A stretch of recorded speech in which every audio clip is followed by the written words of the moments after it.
அனைவருக்கும் வணக்கம். இந்த வீடியோ பதிவுல நம்ம என்ன பார்க்க போறோம்னு கேட்டீங்கன்னா, inverse Z transform partial fraction method use பண்ணி எப்படி ஃபைண்ட் பண்ணலாம் அப்படின்றத பத்தி பார்க்கலாம். சரிங்களா? ஸோ கொஸ்டின் என்ன குடுத்திருக்கோம்? Find Z inverse Z by Z square plus 4z plus 3 குடுத்திருக்கோம். ஸோ ஃபர்ஸ்ட்ல நம்ம என்ன சூஸ் பண்ணணும்னா, லெட் எஃப்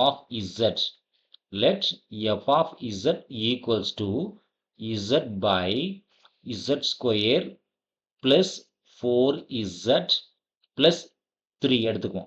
சரிங்களா? அடுத்த ஸ்டெப் என்னன்னா f of z by z. அதான் multiply throughout by z. சரிங்களா? அப்ப என்ன கிடைக்கும்? மேல இருக்கிற z கீழ வந்துரும். அப்ப பேலன்ஸ் என்ன சார் இருக்குன்னு கேட்டீங்கன்னா 1 by z square plus 4z plus 3 இருக்கும். ஸோ இது ஒரு குவாட்ராட்டிக் ஈக்குவேஷன் இல்லைங்களா? அப்போ அந்த குவாட்ராட்டிக் ஈக்குவேஷனை சால்வ் பண்ணணும். ஸோ என்ன கொடுத்துருக்கோம்? Z square plus 4z plus 3 கொடுத்துருக்கோம் இல்லைங்களா? அப்போ கான்ஸ்டன்ட் டைம் என்ன இருக்கு? 3 இருக்கு. அப்போ மல்டிப்ளை பண்ணா 3 வரணும், ஆட் பண்ணா 4 வரணும். அப்போ ஒரே ஆப்ஷன் 1 into 3 தான் இல்லைங்களா? ஸோ 1 into 3னா 3, 2 ஆட் பண்ணீங்கன்னா 4 கிடைக்கும். சரிங்களா? அப்போ இது எப்படி சார் பிரிச்சு எழுதலாம்னு கேட்டீங்கன்னா 1 by z plus 1 and z plus 3ன்னு ரெண்டு ஃபேக்டர்ஸா பிரிச்சு எழுதலாம். சரிங்களா? இப்போ பார்ஷியல் ஃபிராக்ஷன் அப்ளை பண்ணணும். அப்போ இது ப்ராப்பர் ஃபிராக்ஷனா இம்ப்ராப்பர் ஃபிராக்ஷனான்னு பார்க்கணும். அப்போ நம்ம முன்னாடி நிறைய எக்ஸாம்பிள்ஸ் பார்த்துட்டோம். ப்ராப்பர் ஃபிராக்ஷன் அப்படின்னா நியூமரேட்டரோட டிகிரி லெஸ் தேன் டினாமினேட்டர் டிகிரியா இருக்கணும் இல்லைங்களா? இங்க நியூமரேட்டர்ல 1 தான் கொடுத்துருக்கோம். அப்போ 1 கொடுத்துருக்கோம்னா என்ன மீன் பண்ணுது சார்? z பவர் 0ன்னு மீனிங் ஆகும். கீழே மேக்ஸிமம் என்னன்னா குவாட்ராட்டிக் ஈக்குவேஷன் z ஸ்கொயர். அப்போ இது ப்ராப்பர் ஃபிராக்ஷன் தான். ஏன்னா நியூமரேட்டரோட டிகிரி லெஸ் தேன் டினாமினேட்டரோட டிகிரியா இருக்கு. சரிங்களா? அப்போ இது ப்ராப்பர் ஃபிராக்ஷன். அப்போ இது எப்படி சார் பிரிப்போம்? a by first term z plus 1 plus b by second term z plus 3. சரிங்களா? இப்போ என்ன பண்றதுன்னா ரெண்டு டேர்ம், அதாவது z plus 1 z plus 3 தூக்கி ஏன்ற பிளேஸ்லயும் மல்டிப்ளை பண்ணணும், இந்த சேம் டைம் bன்ற பிளேஸ்லயும் மல்டிப்ளை பண்ணுங்க. என்ன கிடைக்குதுன்னு பாருங்க. அப்போ LHSல 1 தான் இருக்கு. இப்போ 1 equals to a into z plus 1 z plus 1 cut ஆயிரும். அப்போ மீதி என்ன சார் இருக்குன்னு கேட்டீங்கன்னா z plus 3 இருக்கும். அதே மாதிரி bன்ற பிளேஸ்ல மல்டிப்ளை பண்ணீங்கன்னா z plus 3 கட் ஆயிரும். அப்போ z plus 1 கிடைக்கும். சரிங்களா? இப்போ என்னோட எய்ம் என்னன்னு கேட்டீங்கன்னா ரெண்டு கான்ஸ்டன்ட்டை ஃபைண்ட் பண்ணணும். ஸோ அதுக்காக என்ன பண்றேன்னா put z equal to first opposite simple. இங்க பிளஸ் 3ன்னு கொடுத்துருக்கோம். அப்போ மைனஸ் 3ன்னு போட்டுக்கலாம் இல்லைங்களா? இப்போ மைனஸ் 3 போட்டால் LHS என்ன சார் ஆகும்? 1 ஈக்குவல்ஸ் டு a இன்டு இசட்டுக்கு பதிலாக மைனஸ் 3 போட்டால் மைனஸ் 3 பிளஸ் 3 பேலன்ஸ் ஆயிரும். ஸோ 0 கிடைக்கும். பிளஸ் b இன்டு இசட்டுக்கு மைனஸ் 3 பிளஸ் 1 போடுவோம் இல்லைங்களா? அப்போ இங்கே என்ன ஆகும் sir? LHS 1 equals to 0a, அதனால் வேண்டியதில்லை. b இன்டு மைனஸ் 2ன்னு கிடைக்கும் இல்லைங்களா? மைனஸ் 3 பிளஸ் 1னா மைனஸ் 2. அப்போ பியோட வேல்யூ என்ன சார்ன்னு கேட்டிங்கன்னா மைனஸ் 1 பை 2. பிக்கான வேல்யூ என்ன சார்? Minus 1 by 2. சரிங்களா? அடுத்தது இன்னொரு கான்ஸ்டன்ட் ஃபைண்ட் பண்ணோம் இல்லைங்களா? அப்போ அந்த கான்ஸ்டன்ட்க்கு என்ன சார் பண்ணுறதுன்னு கேட்டிங்கன்னா put z equals to another opposite simple plus 1 இருக்கு. அப்போ மைனஸ் 1 போடுங்க. அப்போ என்ன கிடைக்குன்னு பாருங்க. 1 equals to a into minus 1 plus 3 plus b into ஆட்டோமேட்டிக்காக 0 ஆகும். b into automatically 0.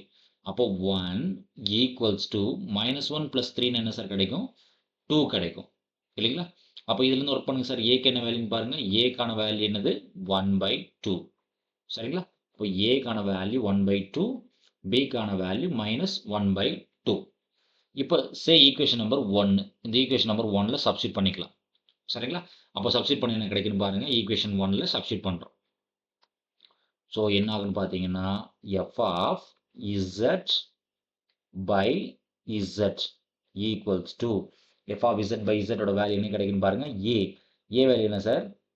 1 by 2 a by z plus 1. Plus B minus 1/2 by Z plus 3ன்னு கிடைக்கும். சரிங்களா? இப்போ இந்த இசட் இருக்கு இல்லைங்களா, இந்த கீழே இருக்கக்கூடிய இசட்டை மேலே தள்ளி விட்டுரும்.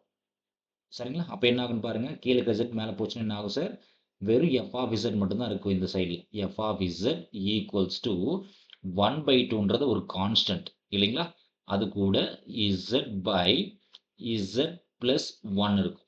சிமிலர்லி செகண்ட் ஒன்ல மைனஸ் 1/2ன்றது ஒரு கான்ஸ்டன்ட், அது கூட இந்த இசட்டை மல்டிப்ளை பண்ணுவோம். அப்போ இசட் பை இசட் ப்ளஸ் 3 இருக்கும்.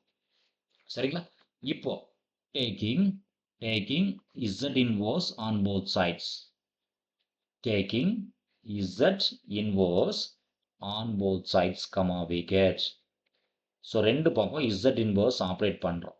அப்போ என்ன கிடைக்குன்னு பார்த்தா, ஸோ இந்த பக்கம் என்ன சார் இருக்கும், z inverse capital F of z equals to, ரெண்டு டைம்லையும் பார்த்தீங்கன்னா 1/2 கான்ஸ்டண்டாக இருக்குது. அப்போ 1/2 காமனாக வெளியே எடுத்துடலாம். இப்போ பேலன்ஸ் என்ன சார் இருக்குன்னு பாருங்க, z inverse z by z plus 1 இருக்கும் இல்லைங்களா ஃபர்ஸ்ட் டைமில். செகண்ட் டைமில் 1/2 வெளியே போயிடுச்சு, அப்போ கூட மைனஸ் மட்டும் இருக்கும். அப்போ z inverse z by z plus 3 இருக்கும். சரிங்களா? ஓகே, நமக்கு நல்லாவே டெஃபினிஷன் தெரியும். இன்வர்ஸ் z டிரான்ஸ்ஃபார்மோட டெஃபினிஷன், அதாவது z inverse capital F of z அப்படின்னா அதனோட value small f of n. சரிங்களா? அப்போ இந்த பக்கம் LHS என்ன சார் கிடைக்குன்னா f ஆஃப் n தான் கிடைக்கும். ஈக்குவல்ஸ் டு 1/2 பிராக்கெட்டுக்குள்ள z பை z ப்ளஸ் 1 இருக்கு. ஸோ நமக்கு ஃபார்முலா தெரியும், z inverse z by z plus a இருந்துச்சுன்னா என்னோட answer minus a whole power n. சரிங்களா? Minus a whole power n. அப்போ இங்கே ஃபர்ஸ்ட் ஒன்ல ஏக்கு வேல்யூ என்ன சார் இருக்குது, 1 இருக்குது. அப்போ minus 1 to the power n. Minus second ஒன்ல ஏக்கு பதில் என்ன சார் இருக்குன்னு பாருங்க, 3 இருக்குது. அப்போ மைனஸ் 3 பவர் n. சரிங்களா? இந்த மைனஸ் டிஃபால்ட்டாக சம்மில் இருக்குது. இது வந்து இன்வர்ஸ் z டிரான்ஸ்ஃபார்மில் வரக்கூடிய சம். சரிங்களா? அப்போ ஃபைனல் ஆன்சர் என்னது, 1/2 minus 1 power n minus 3 power n. சரிங்களா? நன்றி. மீண்டும் இன்னொரு வீடியோ பதிவில் பார்ப்போம். இந்த வீடியோ நம்ம கிளாஸ் எடுக்கக்கூடிய இந்த மெத்தட் உங்களுக்கு பிடிச்சிருந்துச்சுன்னா நம்ம சேனலை லைக் பண்ணுங்கள், சப்ஸ்கிரைப் பண்ணுங்கள், உங்கள் ஃப்ரெண்ட்ஸ்களுக்கு ஷேர் பண்ணுங்கள். இந்த வீடியோக்கான பிடிஎஃப் லிங்க் டெஸ்கிரிப்ஷன் இருக்குது, நீங்கள் யூட்டிலைஸ் பண்ணிக்கங்க. மீண்டும் இன்னொரு வீடியோ பதிவில் பார்ப்போம். தேங்க்யூ.